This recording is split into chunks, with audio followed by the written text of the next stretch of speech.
Hay días en los que uno no necesita una explicación brillante, necesita fuerza. Hay temporadas en las que no hace falta que alguien te diga algo sofisticado, hace falta que alguien te mire al alma y te recuerde que todavía no terminaste, que todavía no se cerró el telón, que todavía Dios no escribió el último renglón de tu historia. Porque hay cansancios que no se ven, hay personas que se levantan, se bañan, se peinan, sonríen, trabajan, sirven, cocinan, manejan, responden mensajes, saludan a todos, pero por dentro están peleando una batalla silenciosa y nadie la ve. Nadie escucha el ruido que hace un corazón agotado, nadie sabe lo que cuesta sonreír cuando el alma viene arrastrándose hace semanas. Nadie sabe lo que cuesta seguir cuando por dentro algo viene diciendo hasta acá llegué. Y quizás viniste a escuchar esta palabra justamente así. No derrotado del todo, pero sí cansado. No incrédulo, pero sí golpeado. No sin fe, pero sí con una fe que necesita oxígeno. Y yo quiero hablarte de parte de la palabra de Dios con toda claridad. El cansancio no significa que Dios te soltó. El cansancio no significa que perdiste. El cansancio no significa que se terminó tu propósito. A veces el cansancio simplemente significa que has peleado demasiado tiempo sin darte cuenta de cuánto peso venías cargando. Isaías 40, 29 hasta 31 dice: Él fortalece al cansado y acrecienta las fuerzas del débil. Aún los jóvenes se cansan, se fatigan, los muchachos tropiezan y caen. Pero los que confían en el Señor renovarán sus fuerzas, levantarán el vuelo como las águilas, correrán y no se fatigarán, caminarán y no se cansarán. Qué hermosa honestidad tiene la Biblia. No dice los que aman a Dios nunca se cansan, no dice los espirituales no tropiezan, no dice los fuertes jamás lloran. Dice que aún los jóvenes se cansan, aún los fuertes tropiezan, aún los que parecían tener el tanque lleno se vacían. La Escritura no romantiza la lucha humana, la reconoce. Y precisamente porque la reconoce, la gracia de Dios entra con poder. Hay algo profundo en ese pasaje.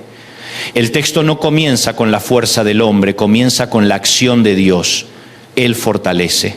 Es decir, la esperanza no está en que tú produzcas más energía emocional, más disciplina mental o más voluntad humana. La esperanza está en que hay un Dios que imparte lo que tú ya no puedes fabricar. Lo que te sostiene no es tu autosuficiencia. Lo que te sostiene es que el cielo no se quedó sin recursos solo porque tú llegaste al límite. Y aquí hago una observación pastoral, no una nueva doctrina. A veces nos enseñaron a vivir la fe como si todo dependiera de apretar los dientes. Como si la vida cristiana fuera una competencia de resistencia humana, como si el premio se lo llevara el que menos llora, el que menos se quiebra, el que menos siente. Pero la Biblia nunca presenta al creyente como un héroe de hierro, lo presenta como un hijo sostenido por un padre.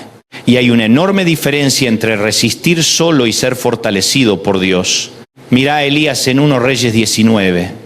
Un profeta extraordinario, un hombre que había visto descender fuego del cielo, un hombre que había confrontado a los profetas de Baal, un hombre usado con poder. Y sin embargo, después de una de las victorias más impactantes de su ministerio, se sienta debajo de un arbusto y le dice al Señor: en esencia, no puedo más. Eso tiene que romper de una vez la mentira religiosa de que los ungidos no se desgastan. Elías se desgastó, y no porque hubiera perdido el llamado, sino porque seguía siendo humano. Y me conmueve la manera en que Dios trata a Elías. Dios no llega con un sermón de condenación. No le dice: qué vergüenza, Elías, después de todo lo que viste, ¿cómo te atreves a sentirte así? No. Primero lo deja dormir, después lo alimenta, luego lo vuelve a alimentar. Y recién después le habla: qué tierno es Dios, qué sabio es el cielo, porque hay momentos en que antes de corregirte, Dios necesita restaurarte. Antes de exigirte otra milla, Dios quiere devolverte el aliento. Antes de pedirte que sigas corriendo, Dios quiere curarte las piernas. Hay gente escuchándome que se ha culpado por estar cansada. Se han dicho a sí mismo: si tuviera más fe no estaría así. Si fuera más espiritual no me sentiría tan débil. Si amara más a Dios no me costaría tanto. Pero escucha esto con toda el alma. Sentirte cansado no es pecado. Cansarte no te hace un fracaso. Agotarte no cancela tu asignación. Lo que sí sería peligroso es definir tu identidad por tu agotamiento. Tú no eres tu fatiga. Tú no eres tu noche. Tú no eres tu crisis. Tú eres alguien a quien Dios aún está sosteniendo, aunque hoy te cueste percibirlo. Y aquí aparece otra palabra poderosa de la Escritura, en 2 Corintios 12, 9 hasta 10. Pablo oye al Señor decirle: bástate mi gracia, porque mi poder se perfecciona en la debilidad. Y luego Pablo concluye algo que humanamente suena extraño: cuando soy débil, entonces soy fuerte, no porque la debilidad en sí misma sea gloriosa, no porque el dolor sea lindo, no porque el quebranto sea deseable, sino porque cuando el hombre llega al borde de su capacidad, queda más claro de dónde viene el poder verdadero. Pablo no está celebrando el sufrimiento como si fuera un fin en sí mismo. Está celebrando la suficiencia de la gracia. Está diciendo: descubrí algo. Hay una fuerza que no nace de mí. Hay una capacidad que no sale de mi carne. Hay un poder que descansa sobre mí cuando yo ya no puedo sostenerme solo. Eso cambia todo. Porque entonces ya no mirás tu debilidad como sentencia final, sino como terreno posible para la intervención divina. Déjame hablarte con claridad. La lógica del mundo dice: si te quebraste, perdiste. Si lloraste, perdiste. Si necesitaste ayuda, perdiste. Si te cansaste, perdiste. Pero el reino de Dios funciona distinto. En el reino muchas veces el punto en el que tú dices ya no puedo es el punto en el que Dios dice: ahora déjame mostrarte cómo te sostengo yo. En el reino la grieta por la que se escapa tu fuerza humana puede ser el espacio por el que entra la fuerza de Dios. Ahora bien, esto no significa que Dios siempre va a quitar la carga inmediatamente. Y aquí quiero ser muy responsable con lo que digo. La Biblia no promete una vida sin procesos. Josué 1 hasta 9 ocurre en un momento delicadísimo. Moisés ha muerto y el pueblo necesita avanzar. Dios le dice a Josué 3 veces que sea fuerte y valiente. ¿Por qué se lo repite tanto?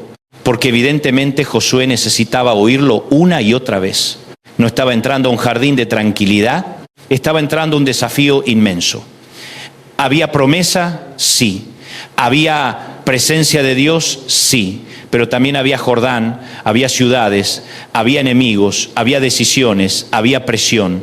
Eso me enseña algo precioso.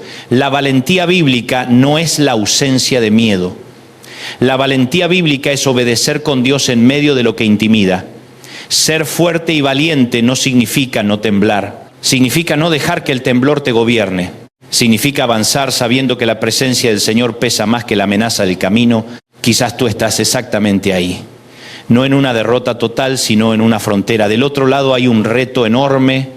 Un diagnóstico, una deuda, un duelo, una separación, un hijo lejos, una decisión que te desvela, una puerta que no se abre, un ministerio que pesa, una casa donde todos dependen de ti y nadie sabe cuánto te cuesta.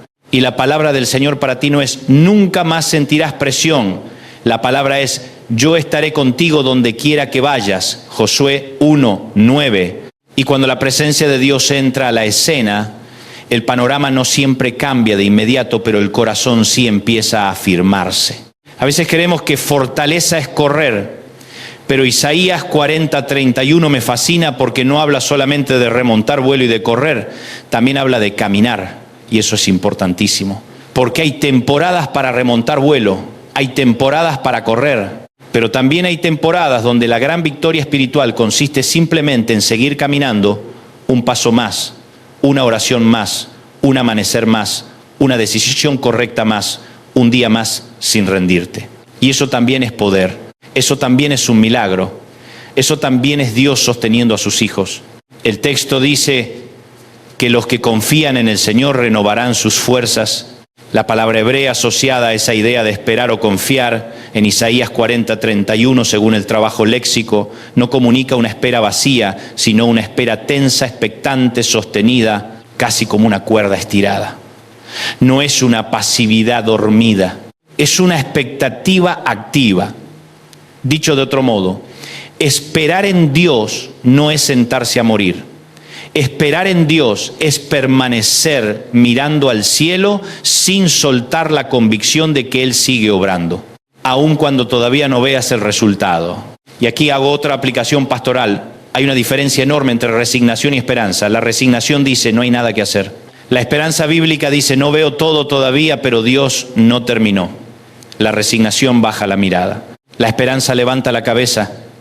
La resignación se acostumbra al encierro. La esperanza todavía deja una silla libre para el milagro de Dios.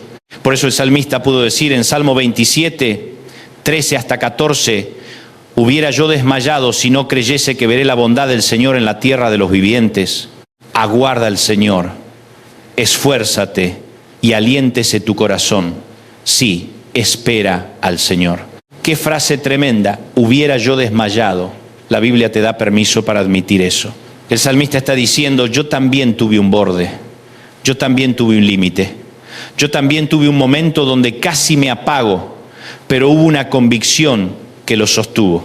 Veré la bondad del Señor, no dijo entenderé todo, dijo veré la bondad de Dios. Tal vez hoy no entiendes el proceso, tal vez no puedes explicar por qué pasó lo que pasó, tal vez todavía no consigues ponerle sentido a la noche que estás atravesando, pero hay algo que sí puedes abrazar. La bondad de Dios no ha sido cancelada por tu cansancio. La bondad de Dios no se fue porque lloraste. La bondad de Dios no está en pausa porque tu camino se volvió cuesta arriba. A veces la bondad de Dios no se ve como una solución instantánea. A veces se ve como una mano firme sosteniéndote para que no te quiebres del todo. Romanos 5, 3 hasta 5 presenta una secuencia que no nos gusta mucho, pero es profundamente verdadera. La tribulación produce perseverancia, la perseverancia carácter y el carácter esperanza. Fíjate que Pablo no dice que la tribulación es buena por sí sola, dice que Dios sabe producir algo en medio de ella. La tribulación no es el destino final, es una estación donde Dios trabaja materiales internos. La perseverancia que nace en ese lugar no es terquedad vacía, es la capacidad espiritual de permanecer. El carácter que se forma ahí no es dureza fría, es profundidad, es peso espiritual, es haber pasado por el fuego sin perder el corazón.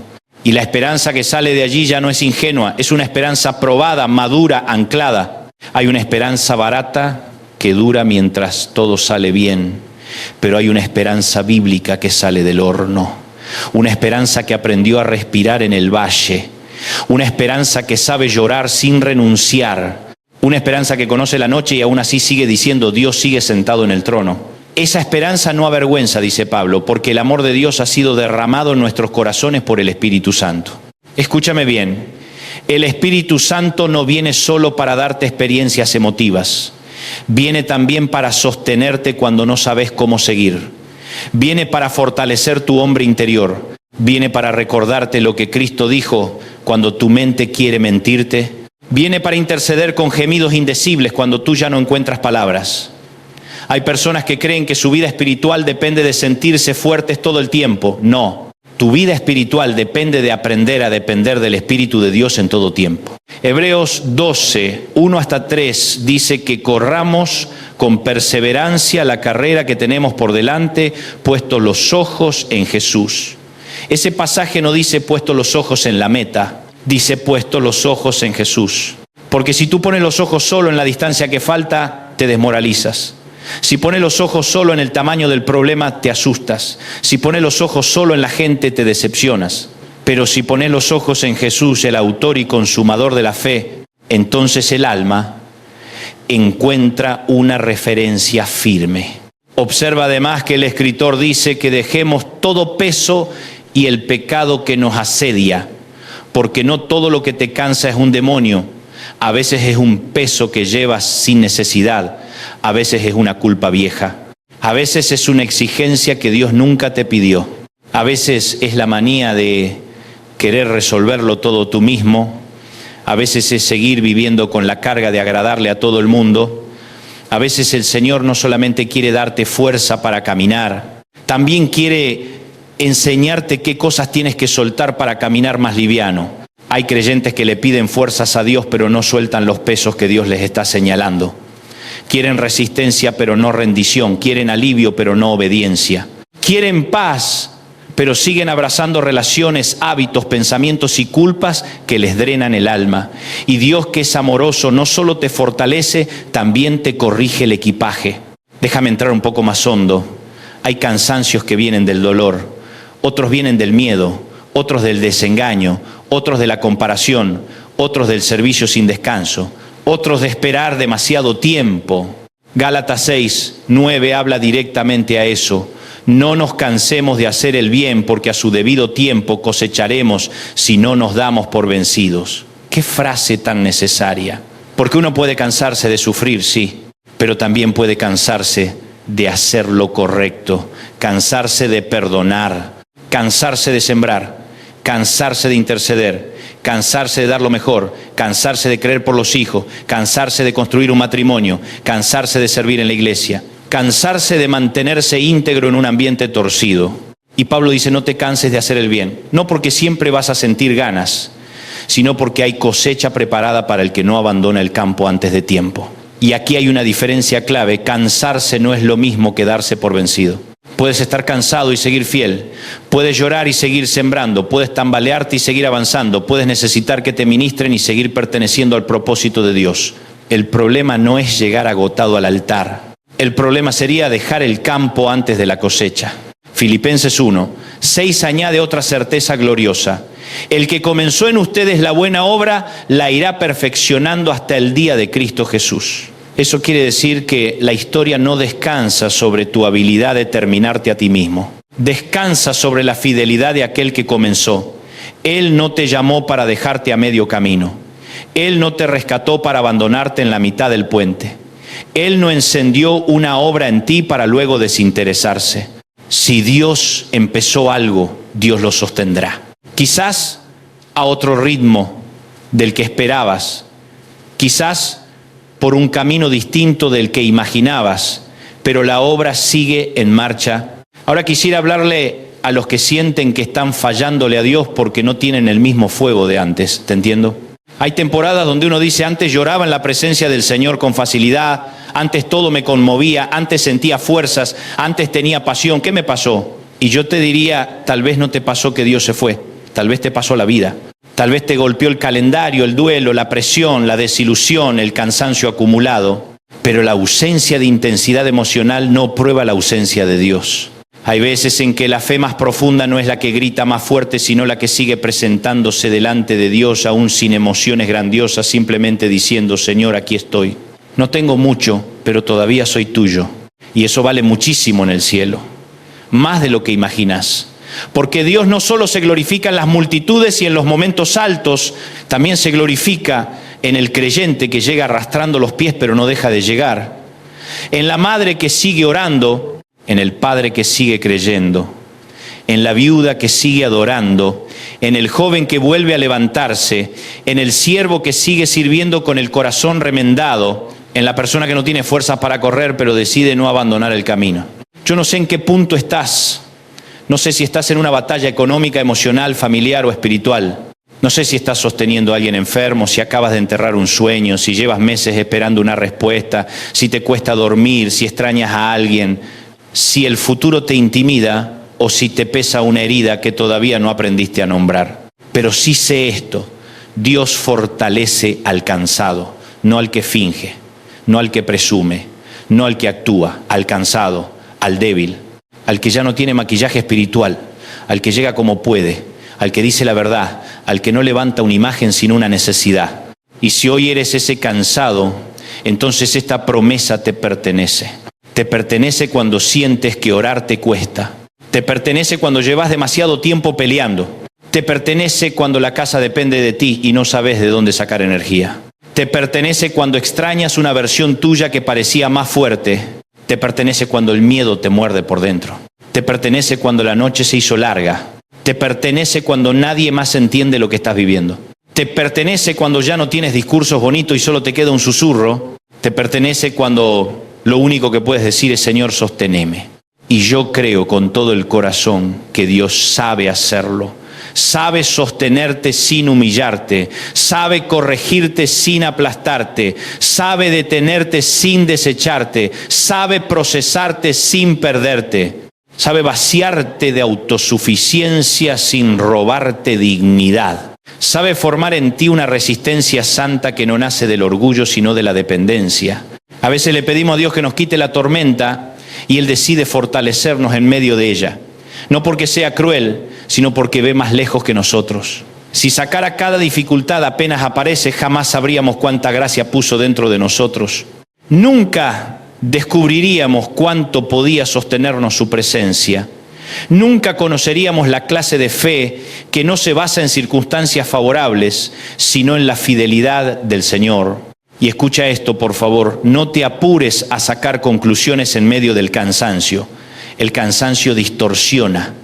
Cuando uno está agotado, todo parece definitivo, todo parece más oscuro, todo parece más pesado. Pero no tomes decisiones permanentes basadas en un estado temporal del alma. No concluyas en la noche que Dios dejó de ser bueno. No anuncies el final cuando todavía estás a mitad del capítulo. No entierres tu llamado porque estás viviendo una semana difícil. No sueltes lo eterno por una temporada amarga. Descansa, sí.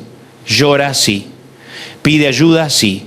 Baja un poco el ritmo si hace falta, sí. Busca consejería, sí. Reordena la casa interior, sí. Pero no te rindas. No te declares acabado. No hagas alianza con la desesperanza. No conviertas tu cansancio en identidad. Porque tú no estás terminado. Porque la gracia sigue disponible. Porque el Espíritu Santo sigue obrando. Porque Cristo sigue intercediendo por ti. Porque la palabra sigue viva. Porque el Padre sigue atento. Porque la obra no se canceló. Porque todavía hay propósito respirando debajo de tus ruinas. Porque todavía hay aceite para tu lámpara. Porque todavía hay mañana. Y si hoy apenas puedes caminar, entonces camina. Si no puedes correr, no pasa nada, camina. Si no puedes volar, no pasa nada, camina. Si no puedes entender, no pasa nada, camina. Si no puedes cantar fuerte, no pasa nada, camina. Porque el mismo texto que habla de volar como águilas también honra al que sigue caminando sin desmayar. Eso significa que Dios no desprecia los pasos pequeños. Dios no desprecia la fidelidad discreta. Dios no desprecia el avance lento. El cielo no mide solo velocidad, mide perseverancia. El infierno quiere que te avergüences de tu proceso. Dios quiere que permanezcas en su mano mientras Él termina lo que empezó. Déjame cerrar hablándole a tu espíritu. No te rindas por una temporada. No te definas por una herida. No te quedes a vivir en el valle. No le pongas punto final a una historia que Dios todavía está escribiendo. Vuelve a respirar. Vuelve a mirar al Señor. Vuelve a apoyarte en su palabra. Vuelve a decirle la verdad. Vuelve a esperar activamente. Vuelve a creer aunque sea con manos temblorosas. Vuelve a presentar tu cansancio delante del Padre. Porque donde tú ves límite, Dios todavía ve posibilidad. Donde tú ves agotamiento, Dios todavía ve futuro. Donde tú ves cenizas, Dios todavía ve material para gloria. Y ahora, ahí donde estás, quiero terminar con una oración sencilla. Señor, aquí están tus hijos cansados. Algunos vienen heridos, otros desanimados, otros confundidos, otros peleando en silencio, otros a punto de soltar la cuerda. Pero hoy nos aferramos a tu palabra. Tú fortaleces al cansado y acrecientas las fuerzas del débil. Hazlo otra vez con nosotros. Sopla vida donde hay fatiga. Sopla paz donde hay ansiedad. Sopla fe donde hay temor. Sopla esperanza donde se instaló el desaliento. Danos gracia para este día, fuerzas para este tramo y paz para esperar tu tiempo. Enséñanos a no rendirnos. Enséñanos a mirarte a ti por encima de la batalla. Y si alguno siente que ya no puede más, abrázalo de una manera tan real que vuelva a creer. Declaramos que no nos damos por vencidos, porque tú no has terminado con nosotros. En el nombre de Jesús, amén.